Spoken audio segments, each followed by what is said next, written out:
क्या चुनाव आयोग ने सुप्रीम कोर्ट से झूठ बोला? और अगर मुख्य चुनाव आयुक्त ज्ञानेश गुप्ता ने सुप्रीम कोर्ट से झूठ बोला है तो इससे बड़ा अपराध क्या हो सकता है? सूचना के अधिकार के अंतर्गत जो जानकारी चुनाव आयोग से मांगी गई, वो जानकारी जो हासिल हुई है और सुप्रीम कोर्ट में चुनाव आयोग ने जो कहा है, उन दोनों में जमीन आसमान का फर्क है। याद कीजिएगा दोस्तों, सुप्रीम कोर्ट में चुनाव आयोग ने क्या कहा था कि हमने बिहार में SIR यानी विशेष गहन पुनरीक्षण, स्पेशल इंटेंसिव रिविजन, मंत्रणाएं करने के बाद, लंबी चौड़ी बातचीत करने के बाद हम इस निष्कर्ष पर पहुंचे थे। सामाजिक कार्यकर्ता और एक्टिविस्ट अंजलि भारद्वाज ने एक RTI के अंतर्गत एक याचिका दायर की, जिसमें उन्होंने कहा कि अगर आपने लंबी चौड़ी मंत्रणाएं की होंगी तो आपके पास दस्तावेज होंगे।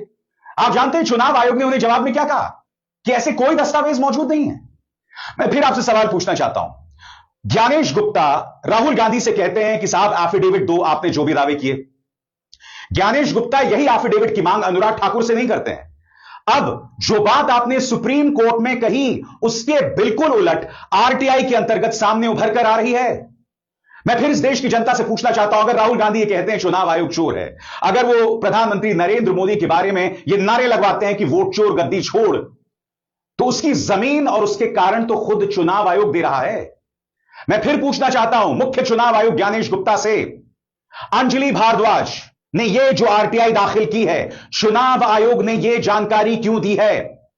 मैं आपके सामने पेश करूंगा कि उस RTI में क्या है, अंजलि भारद्वाज ने क्या सवाल किया है और खुद अंजलि भारद्वाज क्या कहना चाहती हैं। मगर सबसे पहले कुछ सवाल जो मैं आपके सामने रखना चाहता हूं। पहला, चुनाव आयोग से पूछा गया कि इतनी जल्दी में बिहार SIR कराने का क्या तर्क है। उनसे यह भी पूछा गया कौन सा अध्ययन, रिसर्च हुआ जिस पर यह फैसला लिया गया। कोर्ट में चुनाव आयोग ने कहा था कि उन्होंने एक इंडिपेंडेंट अप्रेजल किया जिससे लगा कि बिहार में SIR जरूरी है, लेकिन जब इस अप्रेजल से जुड़ी फाइलें और डिटेल्स मांगी गई तो RTI के जवाब में चुनाव आयोग ने लिखित में कहा ऐसी कोई जानकारी मौजूद नहीं है। तो फिर मैं आपसे पूछना चाहता हूं कि क्या चुनाव आयोग अपने मन मर्जी, अपने मन मुताबिक चीजें कर रहा है? यानी ज्ञानेश गुप्ता जी ने एक दिन चाय और पकौड़ी खाकर सोचा कि क्यों ना बिहार में SIR कराया जाए। यह कहीं ऐसा तो नहीं है कि SIR करने का दबाव दो लोगों की तरफ से था, दो रहस्यमय शख्सियतों की तरफ से। अब ये दो लोग कौन हो सकते हैं? ये दो लोग राहुल गांधी और तेजस्वी तो हो नहीं सकते हैं, या RJD और कांग्रेस तो हो नहीं सकती है। ये कौन सी पॉलिटिकल पार्टी है जिसके कहने पर ये किया गया होगा? Riddle me that.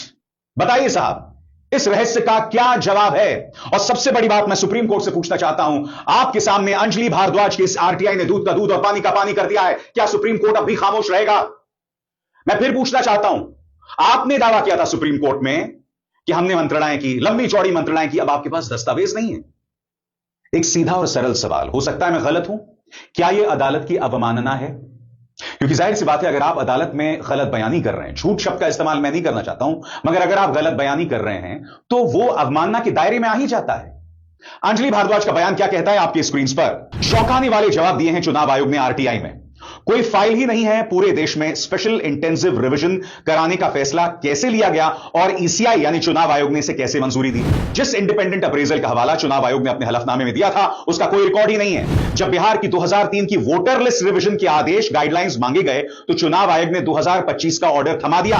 आखिर चुनाव आयोग क्या छुपा रहा है? और उससे भी बड़ी बात, किसके कहने पर छुपा रहा है? गौर कीजिए अंजलि भारद्वाज की इस बात पर। 2003 के गाइडलाइंस मांगे गए, क्योंकि स्वाभाविक सी बात है, अगर 2003 के गाइडलाइंस जब आखिरी बार यह प्रक्रिया हुई थी, अगर वो गाइडलाइंस आप दे देते तो 2025 में जिस दिशा निर्देश के आधार पर यह सब कुछ चल रहा है, उसका पूरी तरह से पर्दाफाश हो जाता। आपकी स्क्रीन पर दोस्तों ये वो RTI दस्तावेज है। आप देखिए, गौर से देखिए, पूरे स्क्रीन पर देखिए, और इसमें जिस जगह को हाईलाइट किया गया वो मैं आपको अंग्रेजी में पढ़ के सुनाना चाहता हूं। हालांकि इसका हिंदी में अनुवाद मैं आपको बतला चुका हूं। यह क्या कह रहा है? Further, No any information in this regard is available in the commission। और जैसे कि आप देख सकते हैं, उनसे सवाल पूछा गया है कि भाई साल 2003 में आपने किस आधार पर, किन दिशा निर्देशों के आधार पर यह प्रक्रिया करवाई। अब उसके जवाब में अंग्रेजी में क्या कहा गया है? You may refer to commission order dated 24/6/2025। जब आप ये कह रहे हैं और ये सवाल सीधा पूछा गया कि भाई 2003 में आपने उस वक्त जो SIR करवाया था, किस आधार पर करवाया था, और जवाब क्या आता है कि नहीं साहब 2025 देख लो। मजाक बना रखा है क्या? ये पारदर्शिता की कमी क्यों?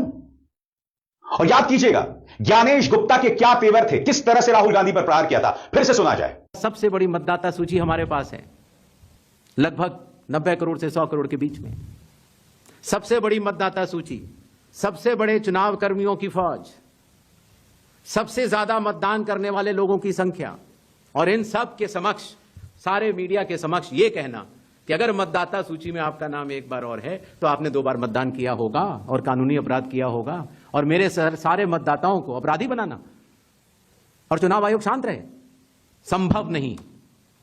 हलफनामा देना होगा या देश से माफी मांगनी होगी, तीसरा विकल्प नहीं है। आपके माध्यम से मैं यह भी कहना चाहता हूं, अगर 7 दिन में हलफनामा नहीं मिला तो इसका अर्थ ये सारे आरोप निराधार हैं,